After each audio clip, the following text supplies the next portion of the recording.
Olá, pessoal, sejam bem-vindos.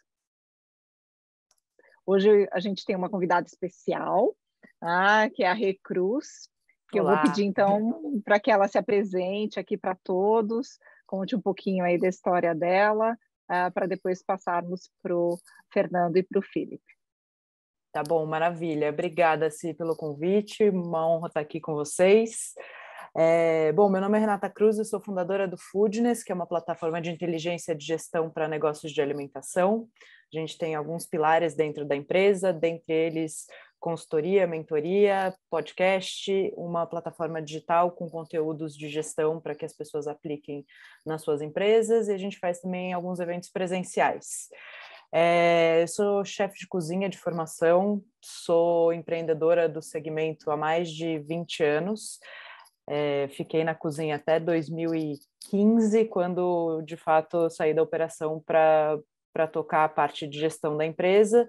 Em 2019, eu fundei o Foodness. Então, tenho um histórico longo aí dentro do mercado.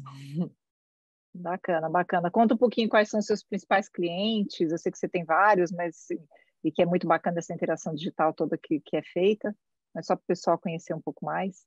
Tá bom, como clientes de consultoria, a gente já atendeu o Mani, a gente fez toda a implantação do Quintal Debete, a Deus, a marca Deus Ex Machina, quando chegou no Brasil, a parte de restaurante, a gente que também fez toda a implantação com eles, Cafezinho, que é uma marca nova de café, que tem uma flagship na Doc Lobo, a gente está agora abrindo o ADK, a unidade do Shopping Guatemi inaugurou faz uma semana, e até o final do ano a gente vai abrir uma unidade com eles no Rio de Janeiro também. A gente já fez um trabalho muito bacana de CMV no Green Table, que é uma marca também de alimentação saudável, e dentro da plataforma a gente tem muitos clientes, né? Eu não consigo nem citar alguns, senão bastante gente. A gente tem uma abrangência digital bem grande, então, mas gente de todos os segmentos, né? Cafeteria, hamburgueria, restaurante, indústria. Então, dentro a gente tem um aplicativo onde a gente gera relacionamento também entre essas pessoas, então todo mundo compartilha, tira dúvida, coloca ideias, então dentro dessa plataforma a gente também tem uma troca muito interessante. Bacana, muito bom, muito bom. Fernando, como você está hoje? Se apresenta aqui para o pessoal, se é que precisa, mas vamos lá. Felipe, todo mundo que está assistindo a gente, uma ótima tarde para todos. Bom, vou apresentar aqui rapidamente, sou Fernando Blower, sou diretor executivo da ANR, Associação Nacional de Restaurante, que promove essa pesquisa já desde o início da pandemia com esses amigos e parceiros do IFB e da Galo Union. E também sou presidente do Sind Rio, que é o sindicato de bares e restaurantes do Rio de Janeiro, onde inclusive estou nesse momento, indo para São Paulo amanhã para ficar na ANR. Então, represento direto e indiretamente centenas de milhares de estabelecimentos no Brasil todo. No Rio de Janeiro, a gente tem mais de 2.000 restaurantes associados no Grande Rio, só pelo Sind Rio.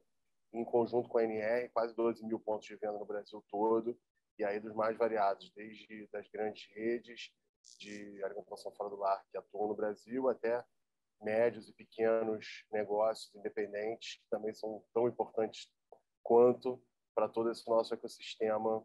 E o nosso propósito é basicamente trazer informação de qualidade, conteúdo, técnica e proporcionar melhores práticas para que os nossos gestores consigam tomar boas decisões, evoluir com seus negócios. Em paralelo, a gente atua muito junto ao poder público para melhoria no cenário de negócios sob o aspecto regulatório. Então, quem quiser conhecer mais do Sind Rio da ANR, não deixe de entrar em contato com a gente, fico à disposição.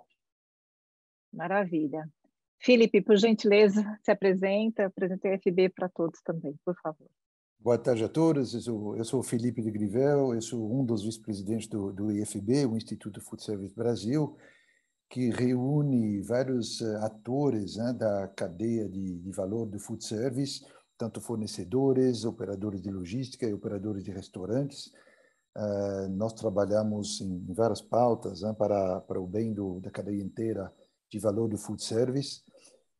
E durante as minhas horas vagas, eu sou diretor-geral da cooperativa de compras da Subway, a rede de restaurantes presentes aqui no Brasil e na América Latina, com mais ou menos 4.000 restaurantes. Obrigado. Obrigada, Felipe, obrigada.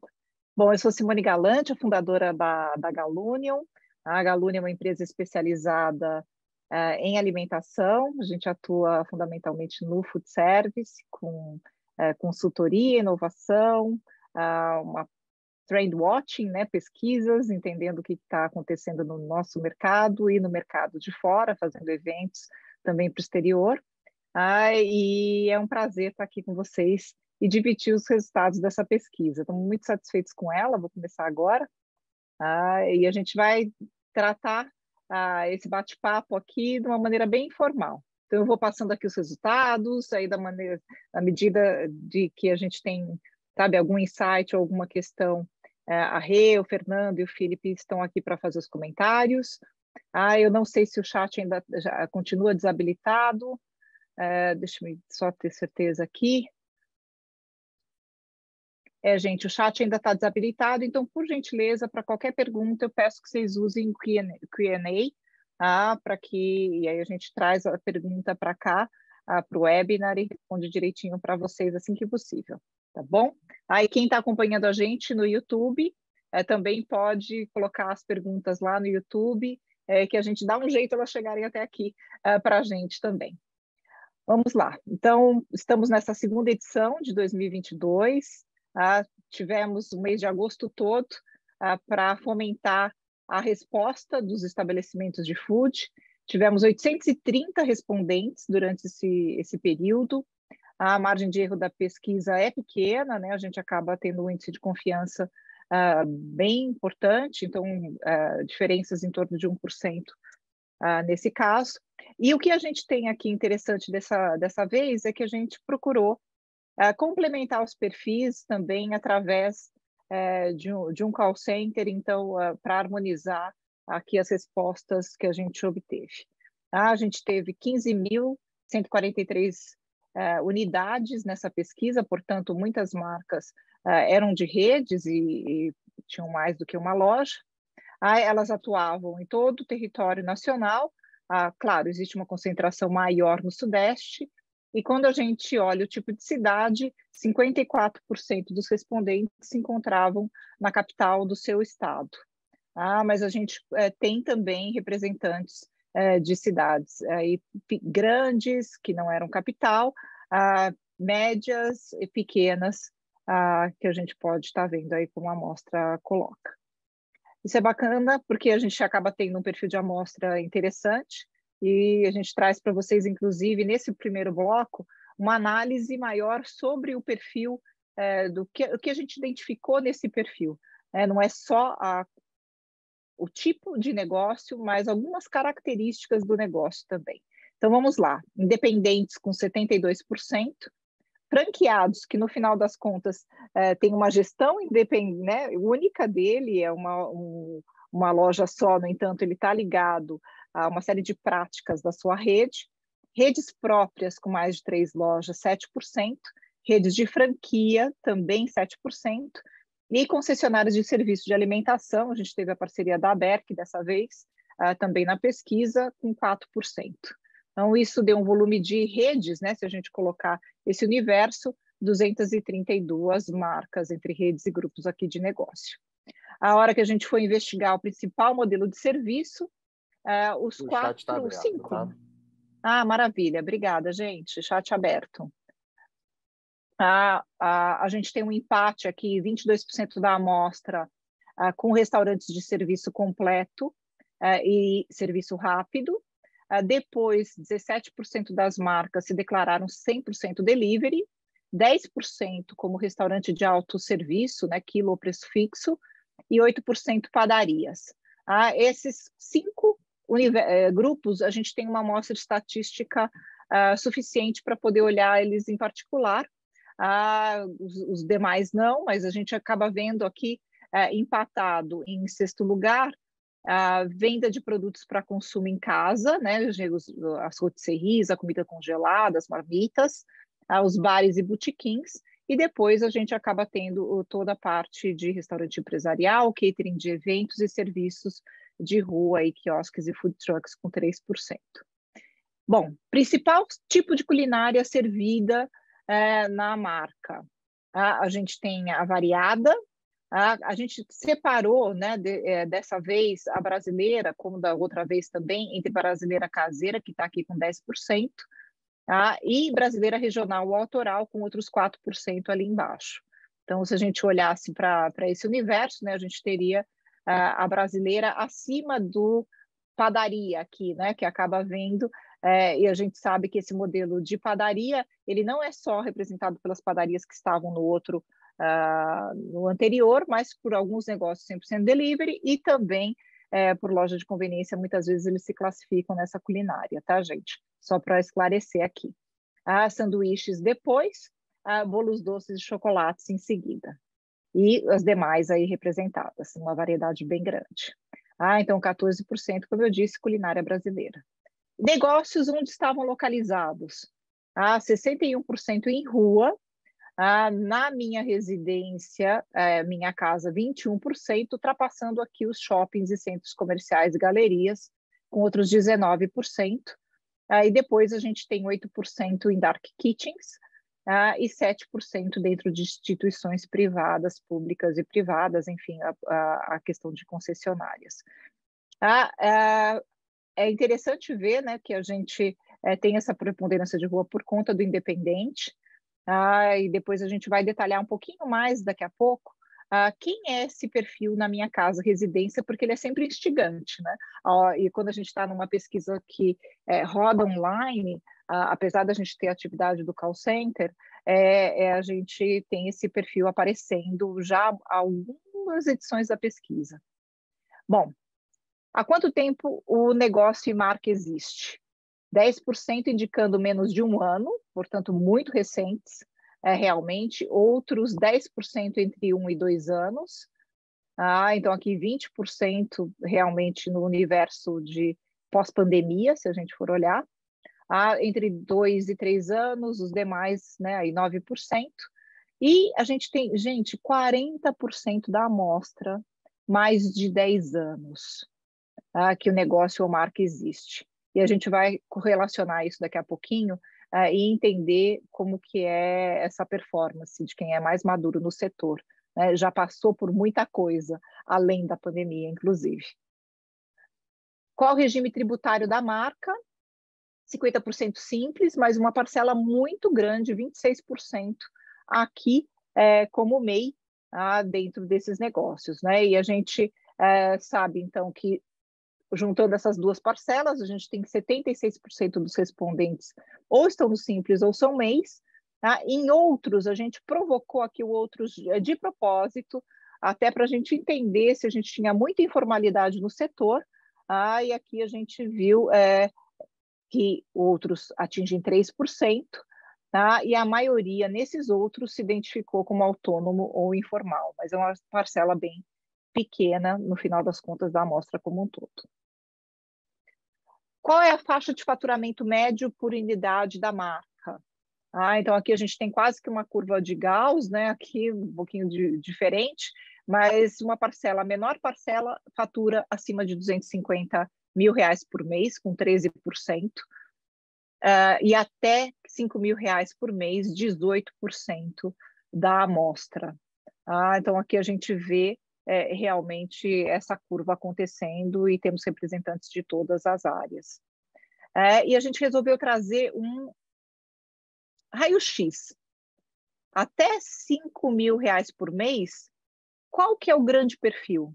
E a hora que a gente olha ali, 39% é o 100% delivery e para levar, que está nessa categoria dos R$5 mil por mês.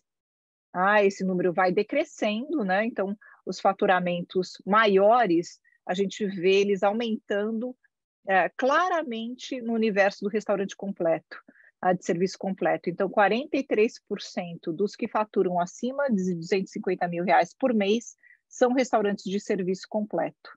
E a gente pode olhar também o universo de serviço rápido, né? Os fast foods, cafeterias, entre 30 mil e 250 mil, uma parcela importante aqui desse universo o que é muito coerente com a maioria das redes também de franquia que atuam nesse segmento. Mas aqui dá para a gente entender um pouquinho mais desse perfil e poder atuar nas análises aqui de uma outra maneira. Deixa eu ver o que eu tenho aqui. Temos várias pessoas. Boa tarde para todos aí que estão se identificando no chat. Bom, a gente também fez um outro cruzamento. É o tempo de existência do negócio e o faturamento. Então, acima de R$250 mil por mês, a gente tem 76% acima de 10 anos. Então, os mais maduros faturando mais aqui. No entanto, 15% dos que faturam até R$5 mil por mês são marcas que atuam há mais de 10 anos. Portanto, atuam nesse segmento de micro, vamos dizer, empreendimento há muito tempo. Claro, a grande maioria, 31%, desse universo até R$5 mil por mês, tem menos que um ano. E a gente pode ver que quem tem menos que um ano, muito pouca gente em outros locais aqui dentro da amostra. Tudo bem, pessoal? Alguma surpresa? Tudo em ordem. Podem colocar aí no chat se alguém quiser se manifestar, tá bom? Bom, e a gente, dessa vez, também perguntou uma outra coisa que a gente acreditou que era bastante relevante.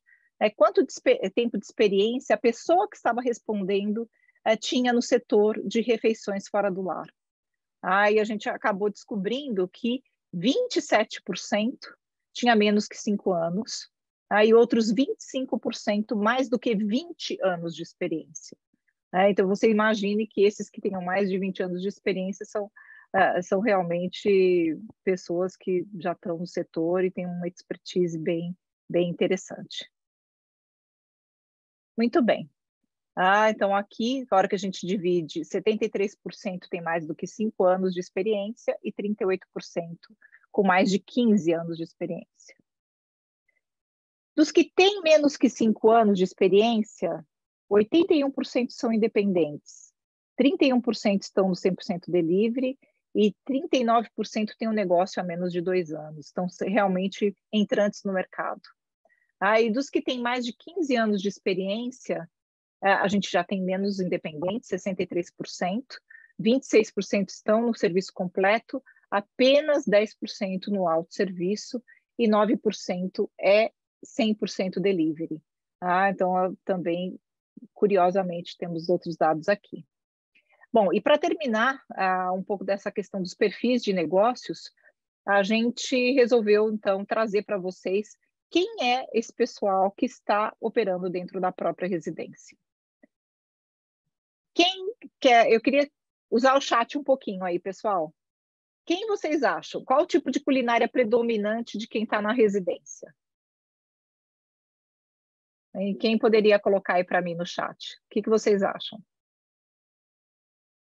3 principais culinárias. Enquanto eles estão respondendo aqui, eu estou vendo que as primeiras respostas estão aparecendo. Só um comentário rápido sobre o perfil anterior. Mostra como o nosso setor é rico e complexo ao mesmo tempo, né? Muito heterogêneo, são perfis completamente diferentes de segmentação por tamanho de negócio, por perfil de faturamento, por tipo de gastronomia, por tipo de serviço.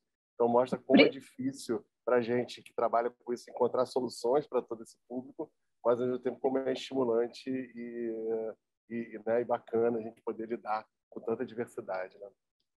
E quanta oportunidade tem, né, ao mesmo tempo também.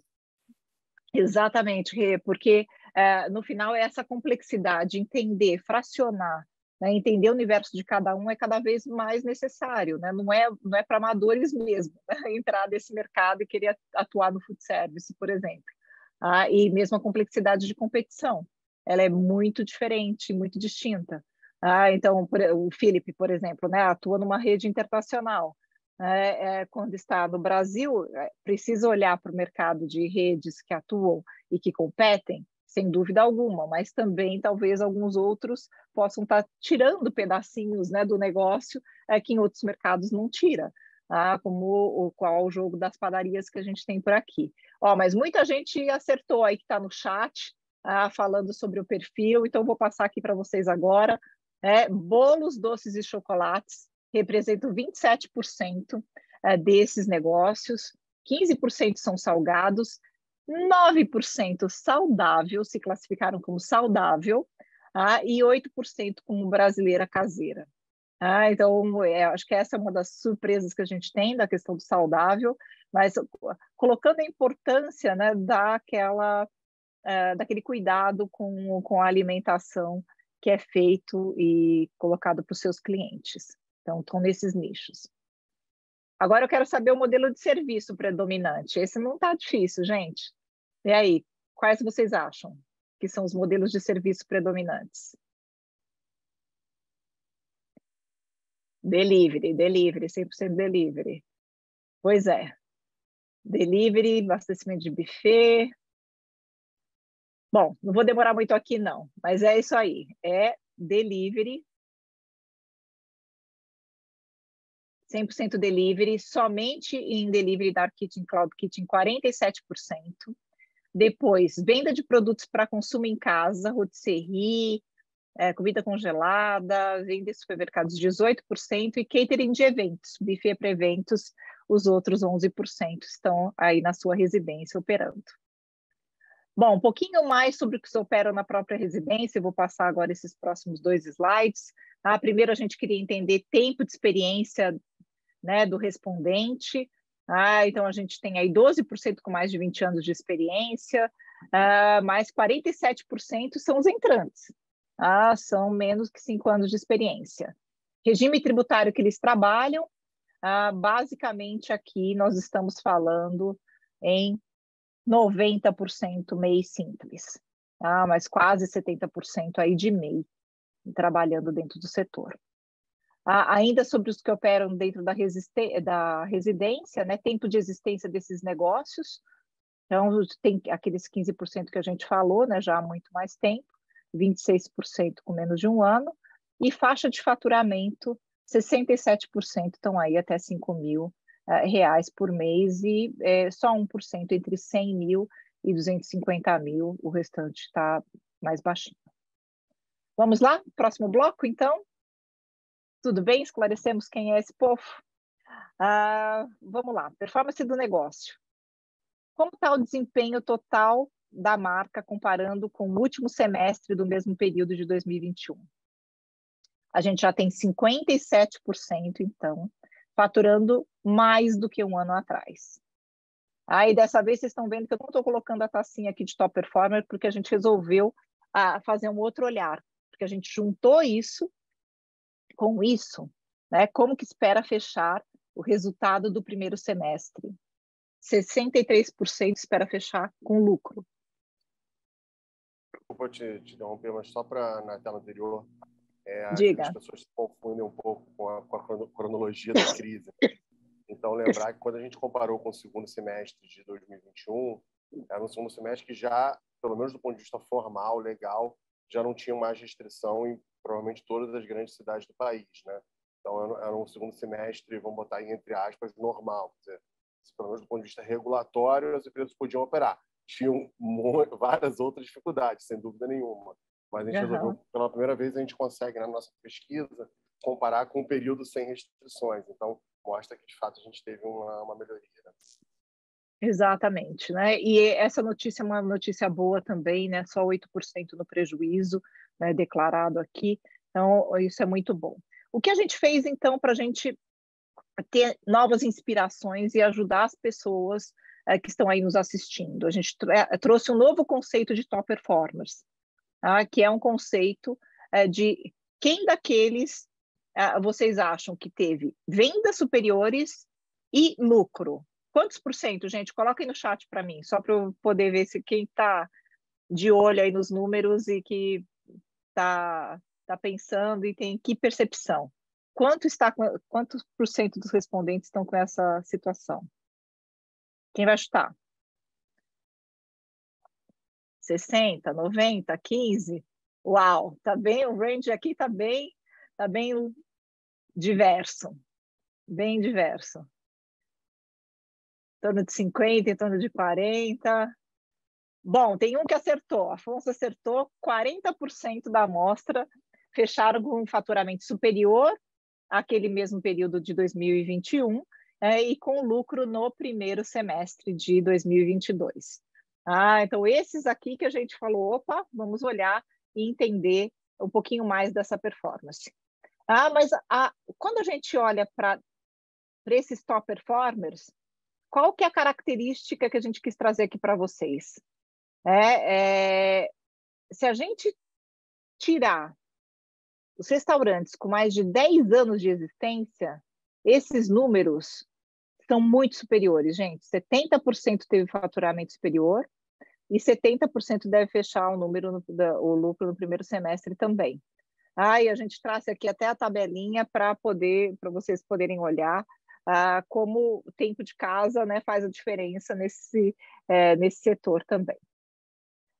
Eu acho que tem um ponto importante que, num cenário de inflação que a gente está vivendo hoje, faturar mais pode ser relativamente simples, repassando simples a inflação nos preços. Então, a gente precisa entender bem como a gente está ganhando esse faturamento, né, através de mais operações, mais transações, ticket médio mais alto, mas realmente mais pessoas entrando no estabelecimento e comprando mais. Então, eu acho que aí, provavelmente, aí que a gente vê uma correlação, né, entre aqueles que estão faturando mais e aqueles que estão ganhando mais dinheiro, porque eles tiveram um crescimento além simplesmente do repasse da inflação. Exatamente. E souberam manejar custos, né? Eu acho que tem esse aspecto bastante relevante mesmo, e a gente está terminando a próxima pesquisa de consumidor aqui na Galunion, né? A gente vai lançar no Galunion Insights agora, dia 6 de outubro, e depois disso a gente disponibiliza para o mercado, e o consumidor está sentindo esse aumento de preços, não é brincadeira, não. Bom, falando sobre dívidas, né, que sempre foi um dado muito difícil dessas últimas edições, 37% continuam com dívidas, mas a boa notícia é que a gente acaba tendo aqui 52% que acreditam que quitam essas dívidas em até um ano, e colocar em dia esses atrasos. Então, o perfil melhorou muito, né, a gente está bem positivo com relação a isso. Não sei se você quer colocar alguma coisa, Fernando, aqui. Verdade.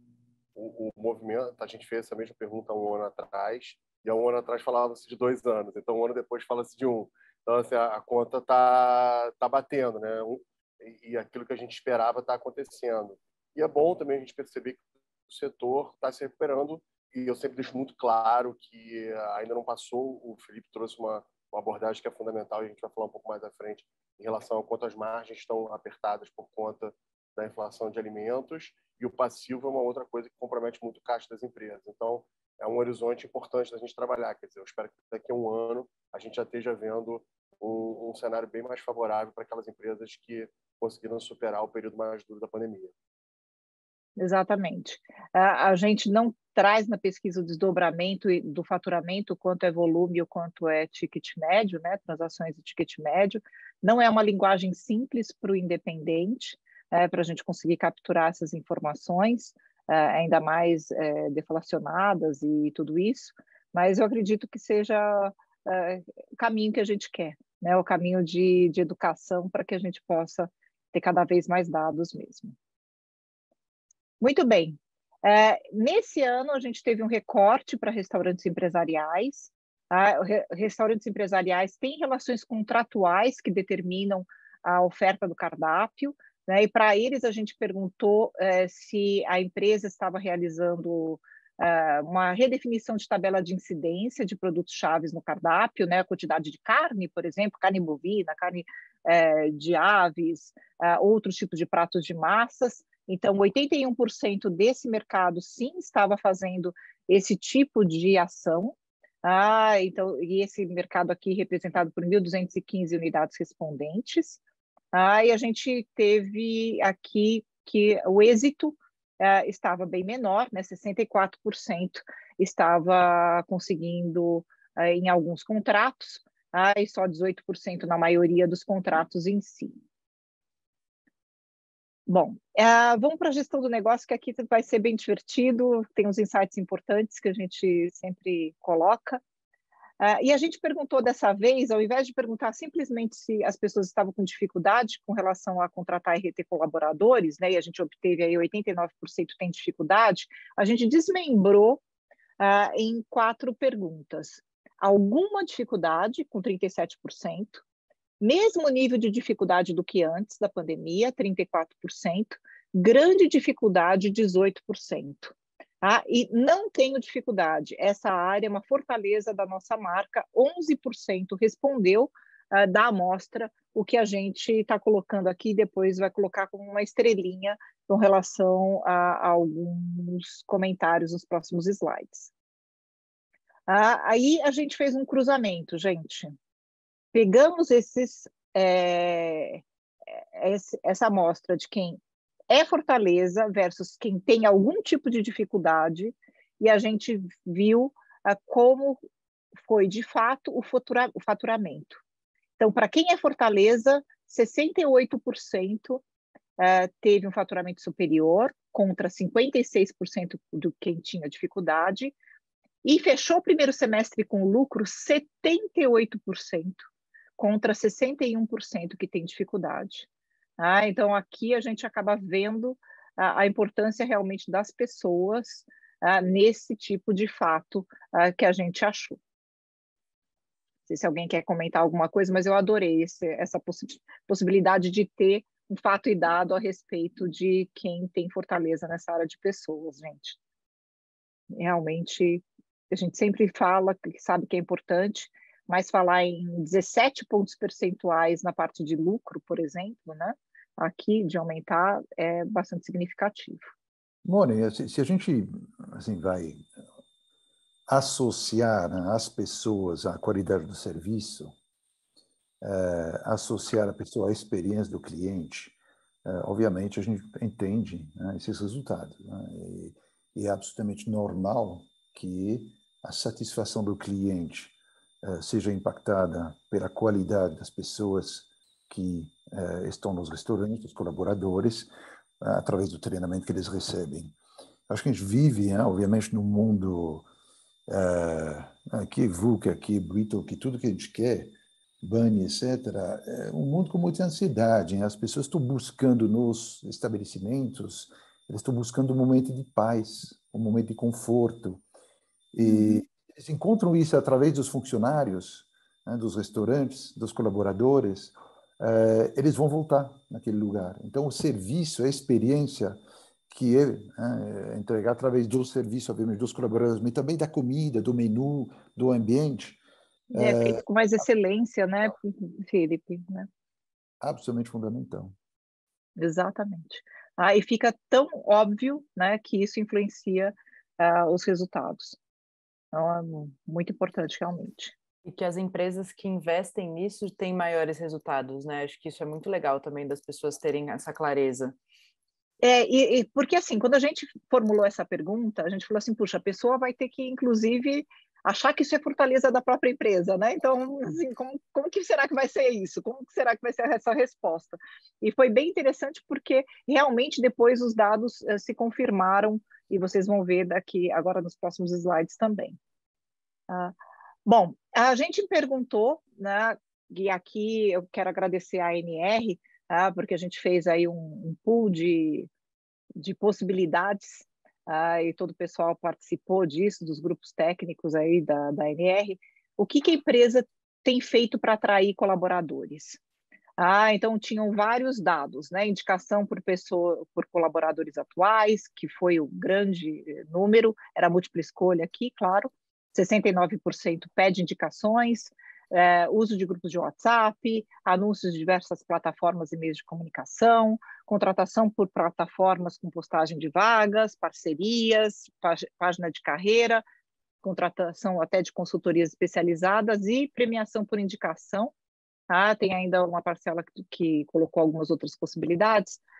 E o que nos chamou atenção é que nesse que diz que é Fortaleza, só 2 itens foram superiores aqui à média da amostra, com 23% nas parcerias com instituições de ensino, e 22% aqui com ter, de fato, uma página de carreira no LinkedIn ou no Instagram. Essas foram as diferenças mais significativas que nós tivemos. Claro que com essas incidências maiores, alguns outros itens foram menores. Bom, reter colaboradores. Aqui, reter colaboradores, a gente resolveu, depois, né, de coletar todas as práticas que estavam acontecendo, a gente resolveu separar em 2 eixos. Primeiro, reter colaboradores com relação à remuneração e modelos de trabalho. A remuneração direta, né, aqui. E aqui a gente teve 30% falando que não faz nada, nenhuma dessas ações. 31% falando que faz premiação a partir de metas atingidas, 22% está fazendo aumento de salário, 21% mudança no formato dessa remuneração, então com uma parte variável, seja gorjeta ou percentual das vendas. Outra falando sobre mudança com menos horas, menos dobras no formato aí também da escala de trabalho. E 12% dizendo que, inclusive, está fazendo semana de menos dias e dando mais folgas. Então, essa é a amostra em geral, tá, pessoal?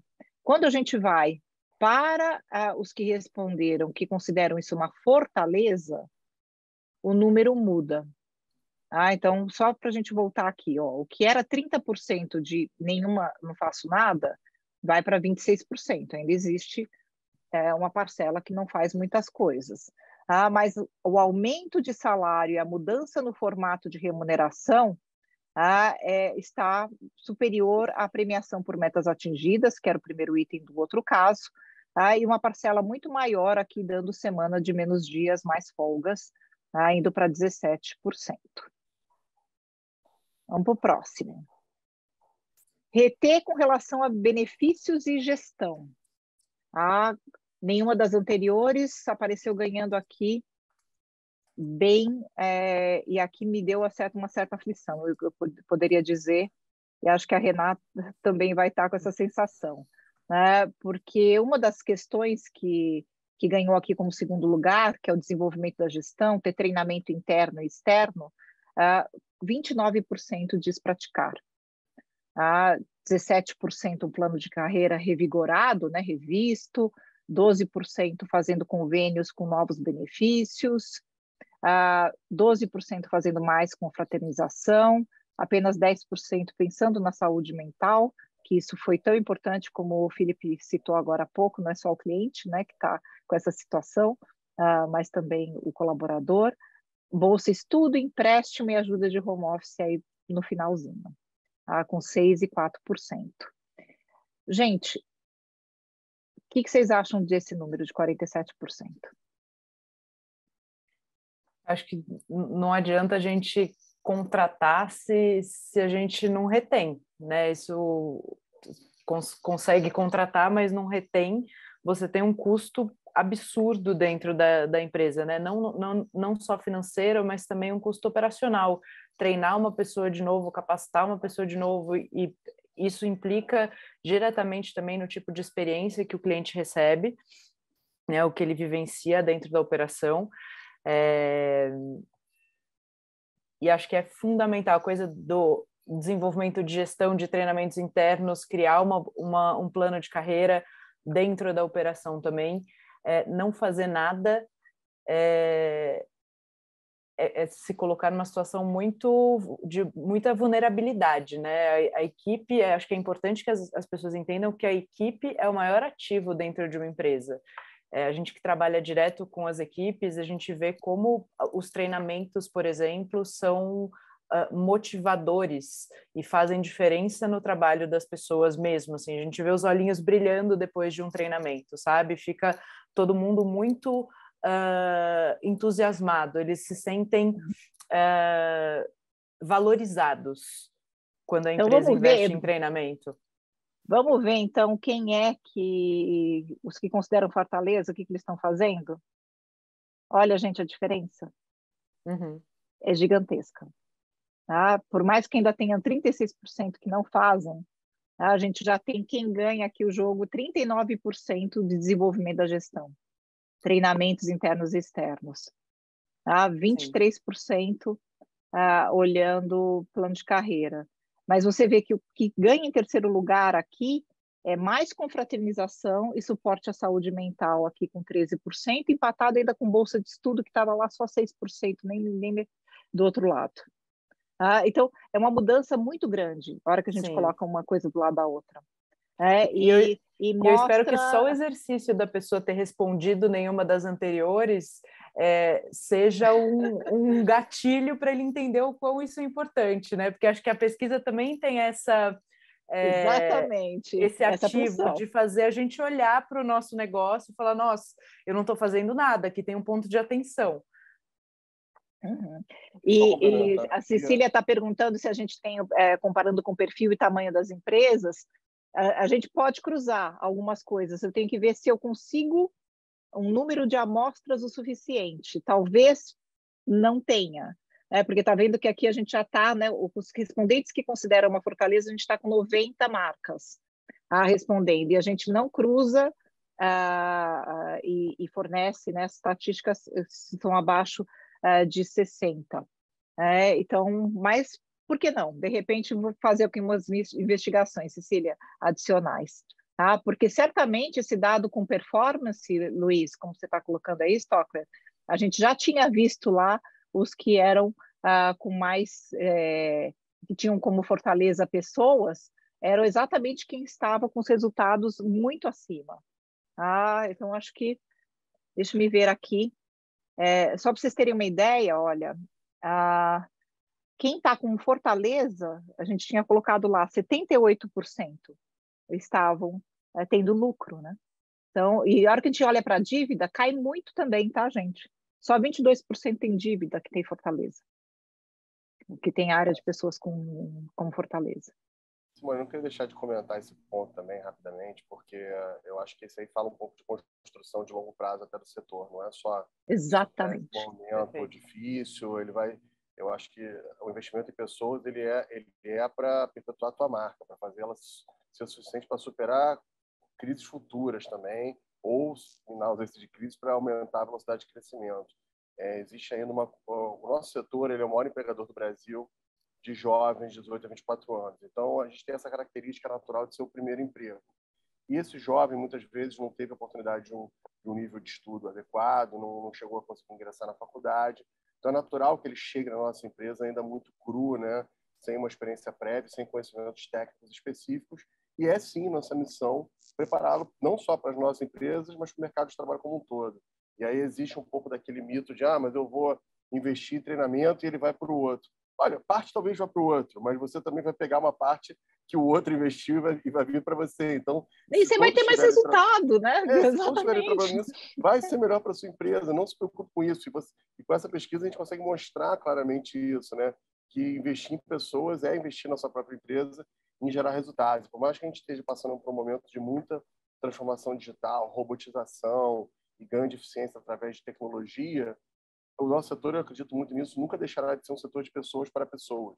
Então, o investimento em pessoas nunca será desperdício, nunca será despesa. É investimento no sentido mais puro da palavra, né? Eu não citei na abertura, mas eu sou operador e dono de restaurante também há 15 anos, tenho 2 restaurantes no Rio de Janeiro, e nos momentos que eu mais consegui investir nas pessoas, eu posso garantir que foram os momentos onde eu mais tive resultado.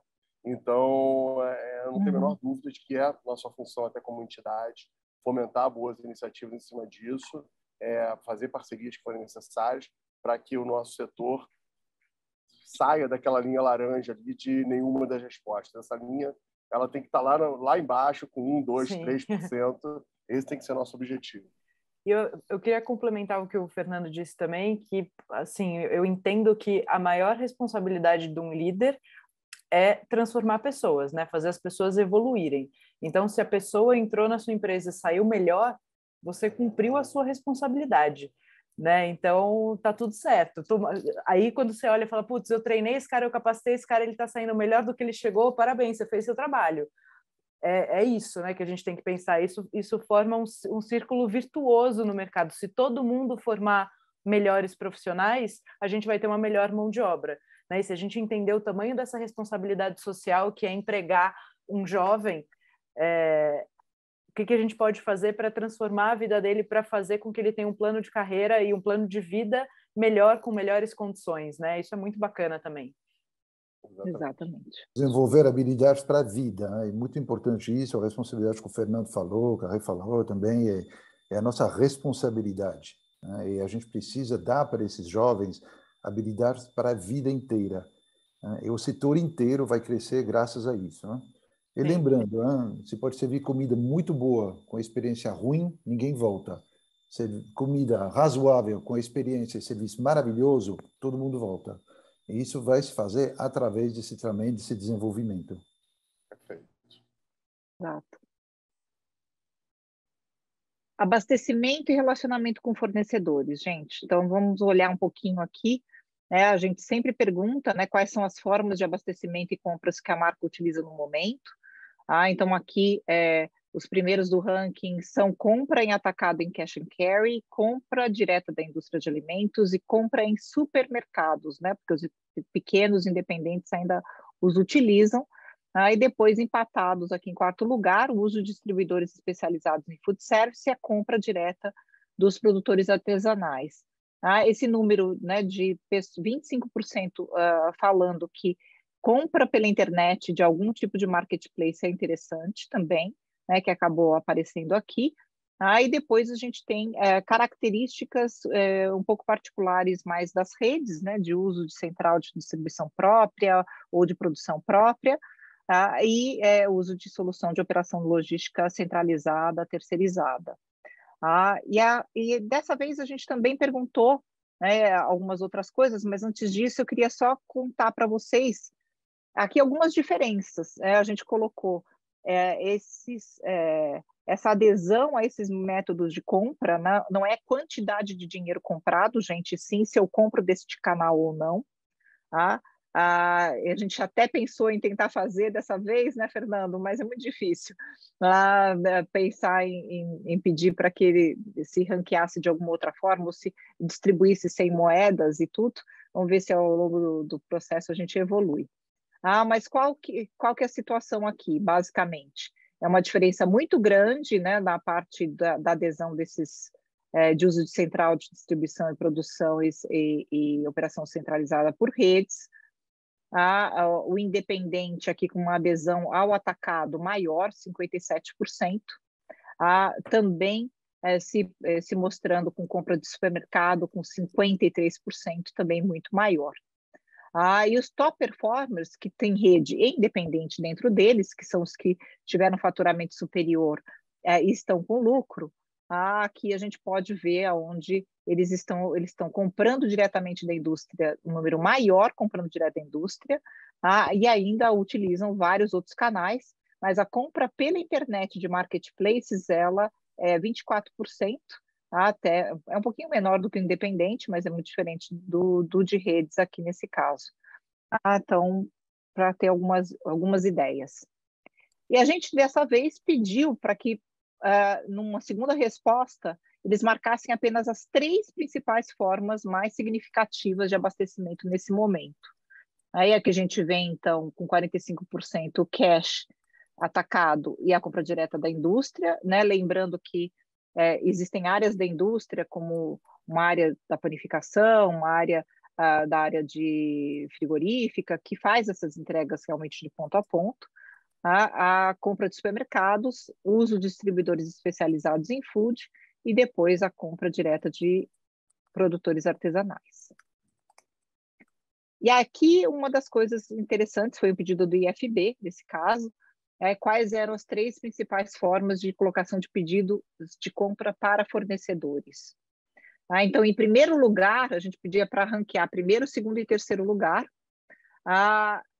via WhatsApp, que se eu somar primeiro, segundo e terceiro lugar, atinge 71%, 15% aqui com primeira opção, vendedor presencialmente, pelo site e-commerce do fornecedor e distribuidor depois, em seguida, por telefone, como sendo a primeira opção, só 8%, mas isso vai para a terceira posição aqui com 42%, se a gente for olhar aqui a forma de pedido.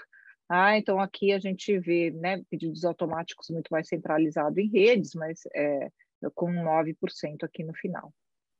Ok? Então, de fato, a gente tem vendedor presencial, telefone, né, e o WhatsApp em primeiro lugar, que é, sem dúvida, a ferramenta de compras muito potente aqui no Brasil. A pergunta que a gente vai ver depois, obviamente a gente vai ver umas respostas em relação à tecnologia, e como a gente registra todos esses movimentos, todas essas transações em alguma ferramenta para fazer gestão. Sem Porque dúvida. a dor do... Desculpa, gente, que tá... país, né? Acaba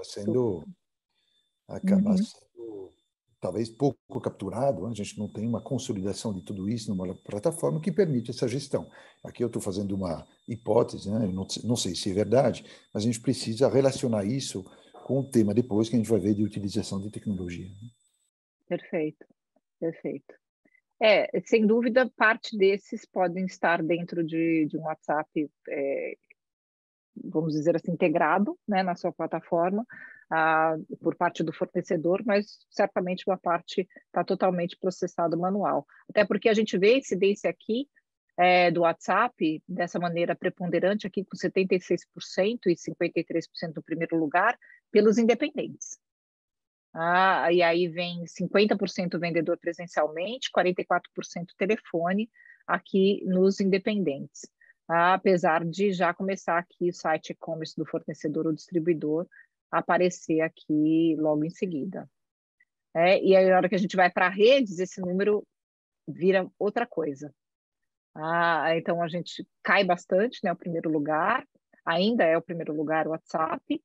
Aí vem como segundo lugar, na soma do primeiro, segundo e terceiro lugar, pelo site e-commerce do fornecedor ou distribuidor, e 46% por e-mail.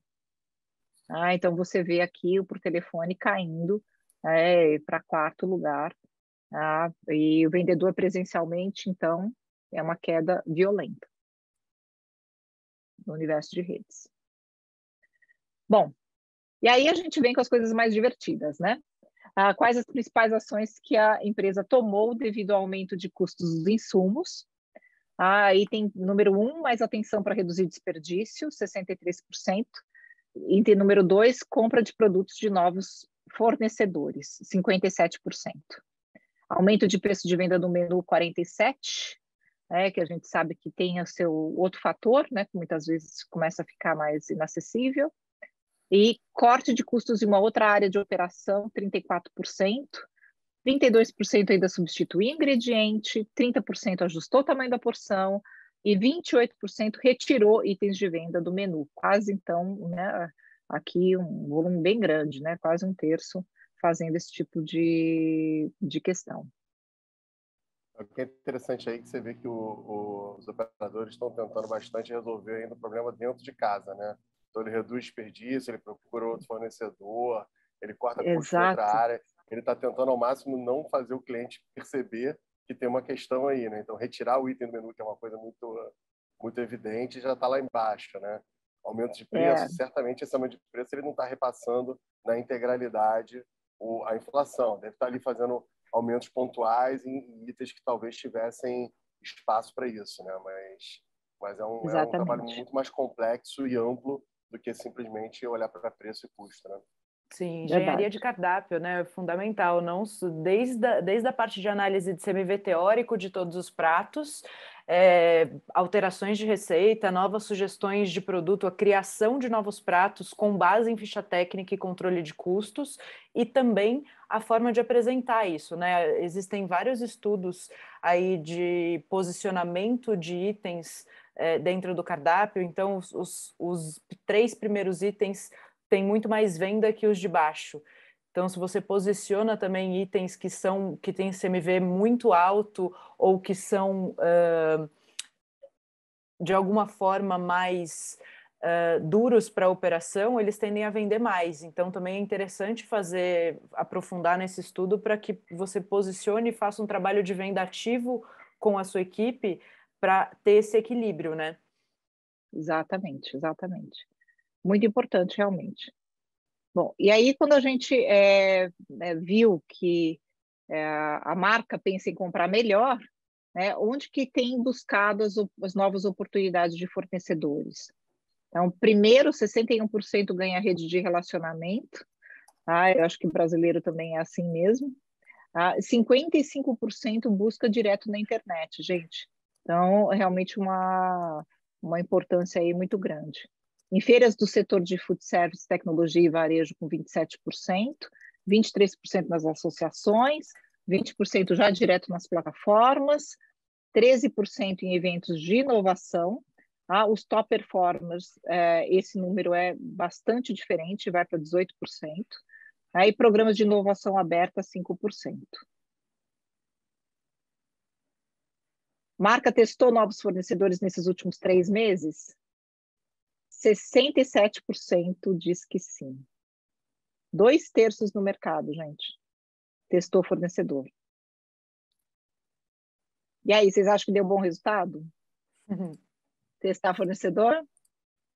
O que vocês acham? Fale aí no chat para a gente. Mas antes disso, de saber se deu bom resultado ou não, a gente perguntou o que motivou a marca a testar novos fornecedores. Bom, 73% é porque estava atrás de melhores preços, né? Ou foi ofertado melhor preço do que o fornecedor anterior. Mas 40% foi por problema de abastecimento. Outros quase 30%, aí 29%, produto inovador ou indicação da rede de relacionamentos. Então, assim, um pacote de soluções, alguma coisa um pouco mais do que produto, 17% entenderam que isso era interessante. Né? E a Ana está certa, né? Deu resultado? Acho que deu resultado, sim.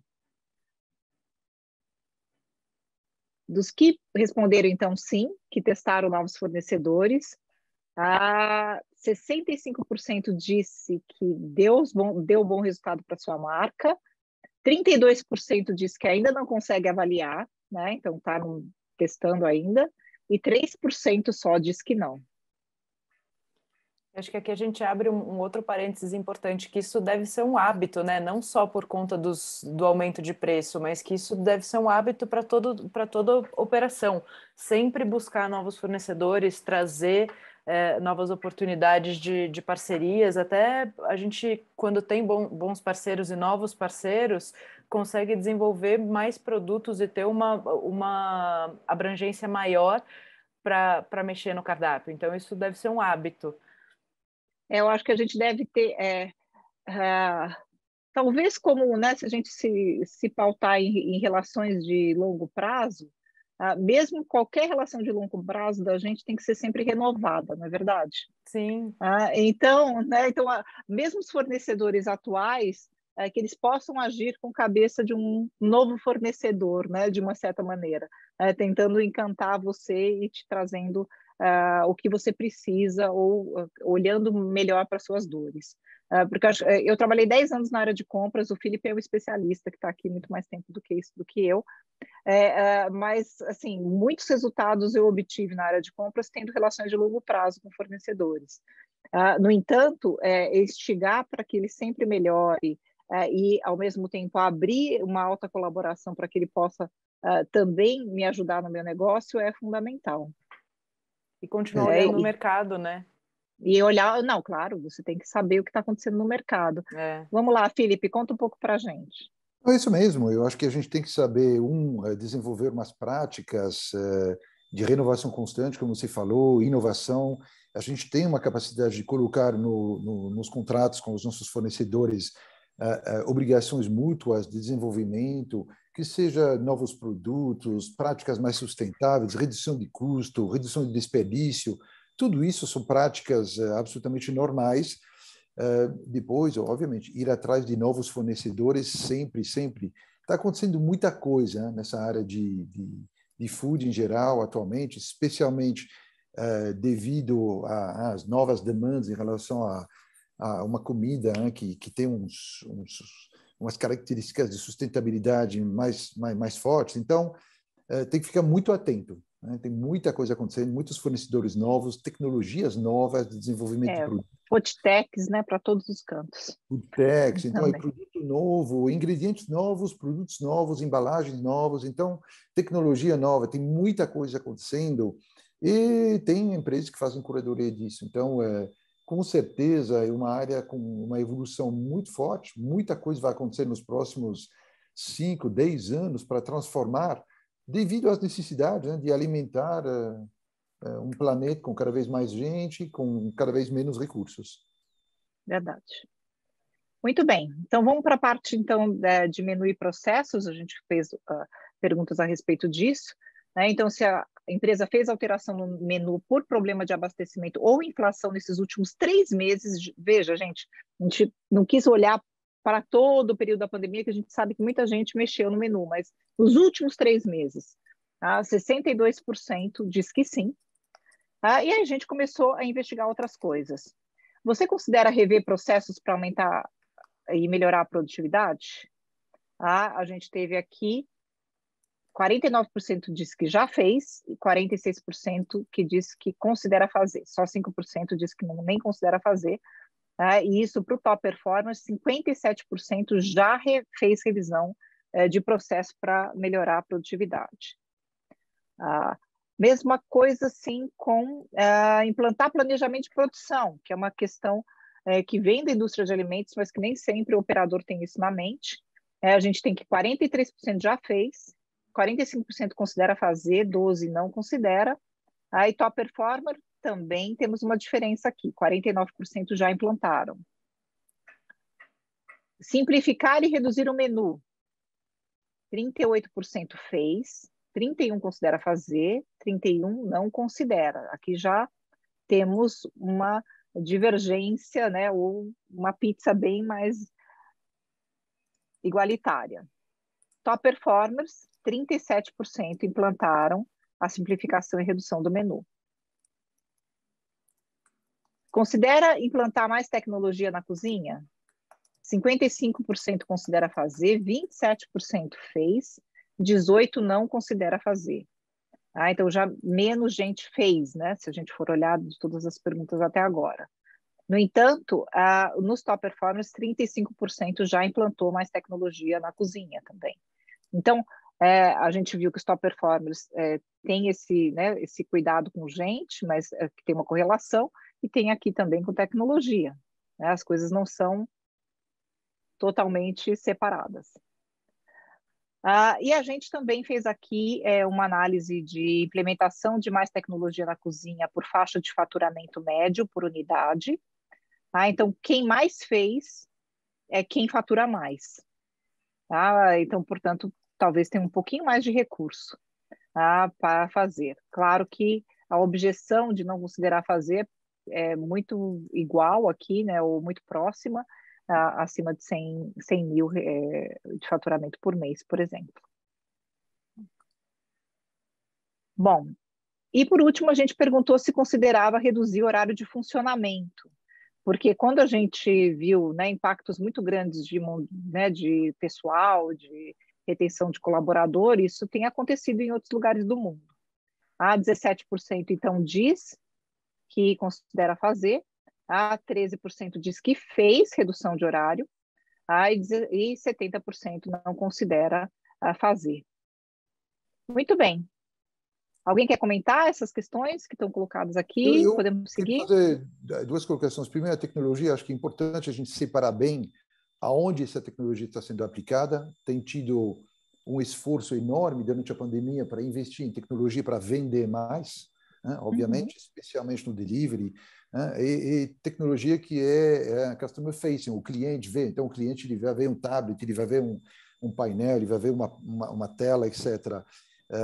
Tem muito dinheiro para economizar dentro da cozinha, que seja, a gente viu o foco em desperdício, tem tecnologia que pode ajudar nisso, na parte obviamente, de gestão do cardápio, gestão de custo. Então, tudo isso, por isso que eu perguntei antes, né, eu fiz uma questão em relação ao WhatsApp, então a integração de todas essas compras, essas transações em sistemas de gestão, ela é fundamental para entender o que está sendo comprado, de quem, com que frequência, etc. E a parte do horário de funcionamento, ela é interessante. Quando a gente vê, de novo, o boom do delivery, e a gente vê um movimento de abrir mais horas, na verdade, mas talvez mais horas para o cliente que entra dentro do restaurante. A gente está vendo cada vez mais aqueles restaurantes que vão abrir talvez 8 horas por dia ao público da rua e depois ficam abertos, mas só em modalidade dark kitchen, etc. Então, o horário de funcionamento, de novo, é uma coisa que pode ser interpretada como a porta aberta, mas a gente está perguntando aqui funcionamento total para qualquer cliente. Exato, a gente a gente pretende, né, investigar um pouquinho mais o delivery novamente na próxima edição. Essa edição a gente não fez isso, focou em abastecimento, em gente, mas é uma boa consideração, Felipe. Muito bem, vamos para o último bloco, que é a parte de desafios, né, futuro. Gente, se me permitir, desculpa ser chato e voltar aqui no bloco, mas pode falar. Eu acho que o perfil aqui do nosso público nesse momento, eu imagino que seja variado, né? E eu acho que tem um recado para os independentes que é muito, muito importante, né? Um negócio de pequeno porte, ele tem muitas vezes o dono, os sócios ali envolvidos diretamente na gestão e em todas as áreas do negócio. E é natural que se fique muito mais ali olhando para a operação, para o contato com o cliente, qualidade de serviço, etc. E a gente se acostumou nos últimos anos do Brasil, né? Principalmente quem é empresário há menos de 10 anos, há menos de 15 anos, com estabilidade econômica e, portanto, você não olhava com tanta lupa, com tanto cuidado para custos, né? Então, acho que o recado principal é isso agora faz mais parte da sua estratégia do que nunca e talvez até da sobrevivência ou da lucratividade do seu negócio. Então, repense suas rotinas, repense principalmente a periodicidade com que você analisa isso. A Rê falou já, por exemplo, de olhar, revisitar a ficha técnica, atualizar ela com frequência para ver como é que estão os custos dos seus pratos. Então, faça essa engenharia de cardápio com uma periodicidade muito menor do que você faria. Procure novos fornecedores com uma velocidade muito maior do que você procurava, ou novos produtos dentro daqueles fornecedores, mas o fato é que isso não dá para ser mais algo colateral. Isso tem que ser hoje o dia a dia do seu negócio, porque pelo que a gente tem levantado do ponto de vista econômico, a inflação não vai continuar aumentando na mesma velocidade que estava aumentando, ela tende a um certo platô agora, mas ela não vai retroceder rapidamente, como muitas pessoas imaginam, né? Estou vendo o Felipe, que é o especialista, não sou eu o especialista é ele, balançando a cabeça, mas balançando no sentido de concordar, entendo, né? De que realmente não vai ser rápido, e, portanto, essa preocupação ela permeia o ano de 2023 inteiro e passa a ser realmente muito relevante para os negócios. E acho que aqui tem um cruzamento de informações que pode ser muito relevante falando de horário, que também é o rever formatos de negócio com os horários de funcionamento, com custos, porque às vezes as pessoas estão olhando só para faturamento, mas não estão olhando todos os números para tomar essas decisões, né? Então não adianta faturar e não ter rentabilidade, ou você tem um horário de funcionamento que acaba comendo o lucro ou a rentabilidade de um horário melhor. Às vezes é mais prudente focar as energias em menos tempo com um melhor resultado. E às vezes você pode fazer combinações, né? Outro dia eu tive na Offner depois de um certo horário e foi muito interessante, porque eu queria um produto e a pessoa falou para mim, não, a sopa de mandioquinha com camarão a gente não consegue fazer para a senhora agora, porque a partir de meia-noite, porque eles funcionavam até 3 horas da manhã, se não me engano, mas a partir de meia-noite ou 11 horas, o staff que faz manipulação não estava mais. Então, eles tinham um certo range de produtos, mas após determinado horário, não. Então, é muito interessante isso, porque você pode continuar oferecendo, eventualmente, num horário, uma parte do seu cardápio, mas não todo. Então, você pode fazer tomadas de decisão mais inteligentes também nesse sentido. Muito bem. Vamos lá. O que mais temos? Principais desafios do negócio para 2022. Inflação em geral. Gente, da última vez, esse número estava 83%. Ele estava disparado, né? Então, ele continua sendo o principal item aí com 68%. No entanto, a gente também separou, e a gente introduziu aqui o repassar os custos da inflação para o cliente. Então, isso modificou um pouco a pergunta. Então, o segundo item é atrair clientes e manter e crescer vendas, com 53%. E, de repente, a gente tem um bloco praticamente empatado aí de ajuste do modelo de negócios para que ele se torne lucrativo, repasse o custo e falta de gente qualificada. Então, os desafios parece que estão importantes em várias áreas, né? O que faz com que a gente tenha ainda mais pressão sobre esse empreendedor, da forma como ele vai atuar e conseguir agir nos seus negócios. Felizmente, pagar dívidas está um pouco menor e a falta de abastecimento de matérias-primas aqui atingindo 21%. A expansão, 36%. Mas queria um comentário aí de vocês que estão aqui com a gente sobre isso. Isso reflete, né, o grau de ansiedade que todos os empreendedores têm no Brasil e, né, no mundo inteiro. Você vê que não tem, obviamente, a inflação em geral lidera, mas todos os parâmetros aqui estão citados como fonte de problemas possíveis, né, de desafios. E eu acho que todo mundo pensa dessa maneira, e então a gente precisa realmente pensar, focar no que a gente controla, né?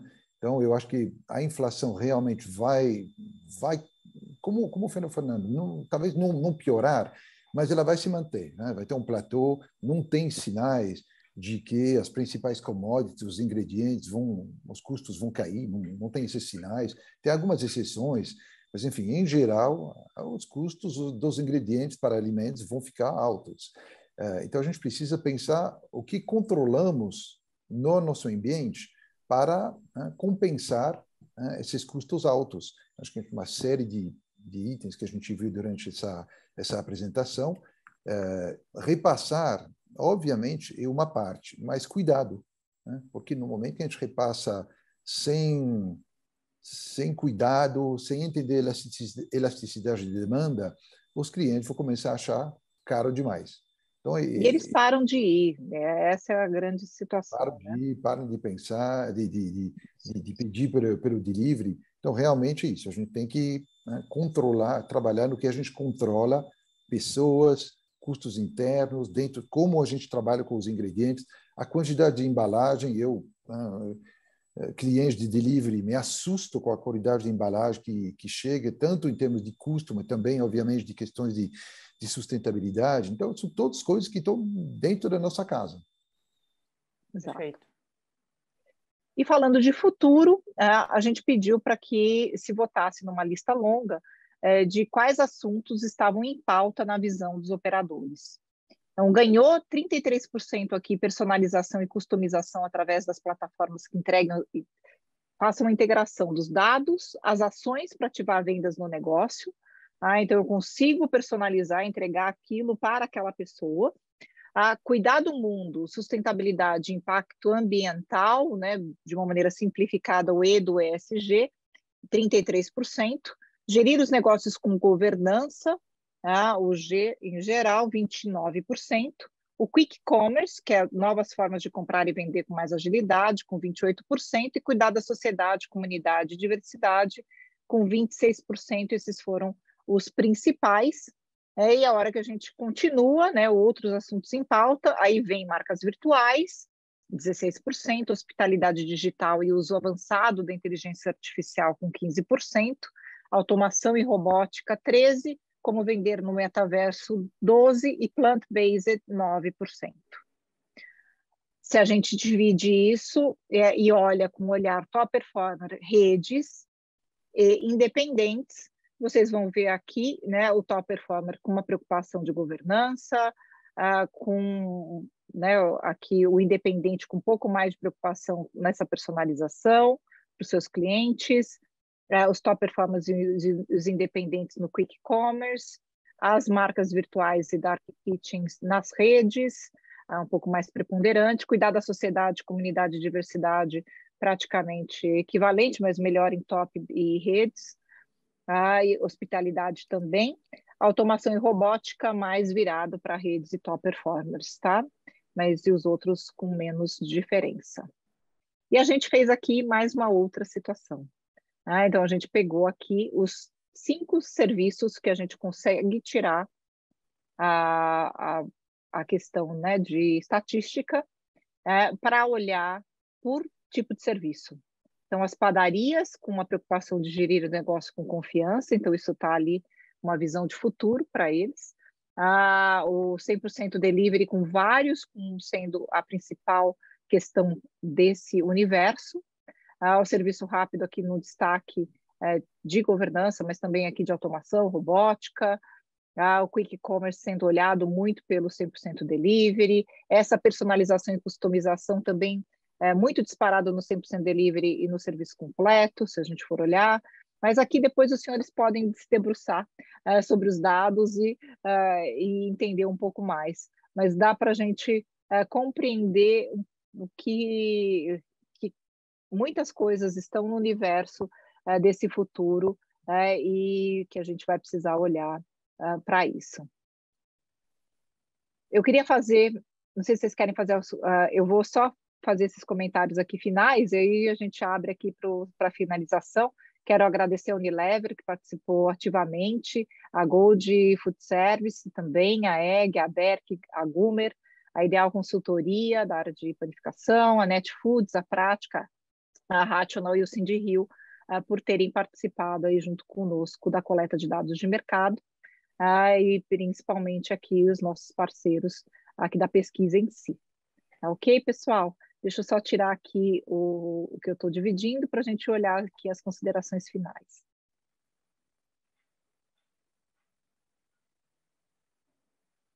O pessoal está perguntando se tem acesso à apresentação em PDF.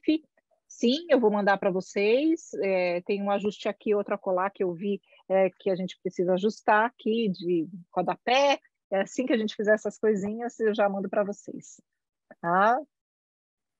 Felipe quer fazer, vamos fazer o retorno aí de tudo você primeiro agora. Agradecer muito pela participação, realmente é sempre um prazer estar com vocês. Sobre as considerações dos últimos slides, sobre os temas de sustentabilidade, plant-based, eu acho que tem muita oportunidade, né? O futuro da comida está aí, o futuro da comida está em produtos menos processados, mais diversidade de ingredientes. A gente fala de plant-based, mas isso é uma pontinha do iceberg. Então, pensam nisso, investigam nisso, entendem bem o que é isso, porque muitos clientes, especialmente os mais jovens, estão indo nessa direção. Não se trata de não comer carne, se trata de comer carne de outra maneira, mas, enfim, tem muita oportunidade nesse ecossistema de sustentabilidade. Muito obrigado, parabéns, Simone, pelo trabalho.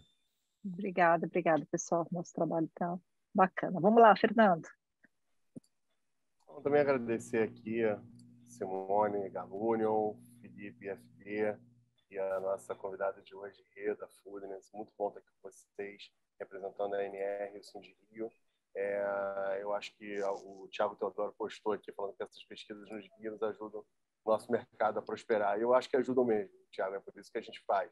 A gente realmente acredita que com um mercado mais maduro, mais consciente e que cresce com responsabilidade, faz isso através de dados e não através de impressões meramente, né?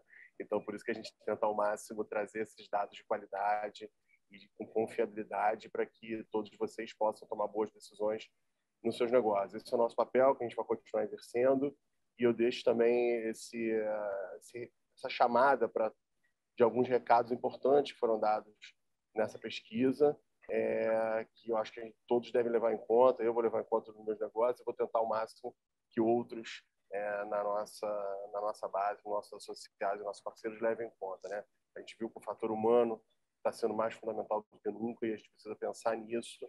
Teremos um evento, que eu já deixo o convite aqui, a gente vai começar a divulgar semana que vem, no dia 9 de novembro, que é o Restauro RH, o nosso encontro de pessoas do setor que pensam em RH, não só de gestores de RH, mas também sócios e gestores em geral. Vai ser híbrido, com transmissão e com presença física na cidade de São Paulo, mas eu acho que pensar pessoas é o primeiro recado. O segundo é pensar abastecimento de um modo geral, de maneira estratégica, quer dizer, reveja seus processos, seus métodos, sua periodicidade e seu arcabouço aí de ferramentas para conseguir pensar mais nisso.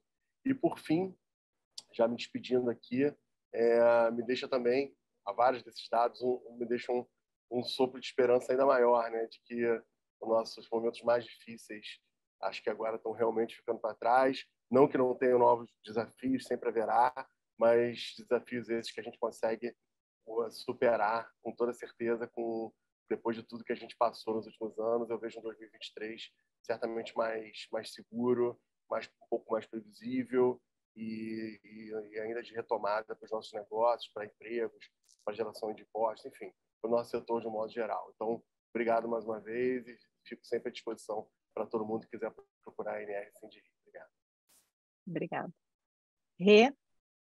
Bom, antes de mais nada, agradecer o convite, é uma honra estar aqui com vocês e parabenizar pelo trabalho, pelas pesquisas. Acho que é um trabalho muito rico e que, de fato, faz diferença. Eu acredito que faz diferença muito grande na gestão dos negócios. Os empresários que estão atentos a isso, estão atentos aos dados, conseguem fazer uma gestão mais ativa do negócio e, com isso, ter melhores resultados, né? Então, também estamos à disposição no Foodness, contem com a gente e, mais uma vez, muito obrigada. Obrigada, pessoal. Quero agradecer muito. Vi que a Ingrid está aí também, né, com a gente. Obrigada pelo apoio do IFB, obrigada pelo apoio da ANR, obrigada, Rê, por levar isso também para a Voz para os Independentes, porque é isso que a gente quer, que seja útil, que esse material possa ser útil. E quem quiser colaborar com a próxima edição, daqui a pouco estamos fazendo o questionário da próxima edição, podem mandar questões para nós aqui na Galunion, que a gente já fez várias perguntas aqui por conta de participação no chat, por conta de participação, enfim, de pessoas interessadas em desenvolver o mercado. E quem quiser colaborar também e puder colaborar com ativação de coletores, né, de dados também é bastante significativo, e a gente está aqui fazendo a harmonização dessa amostra para a gente poder ter dados relevantes. Então, muito obrigada a todos. Tenham um ótimo dia aí, vocês todos. Obrigada. Obrigada.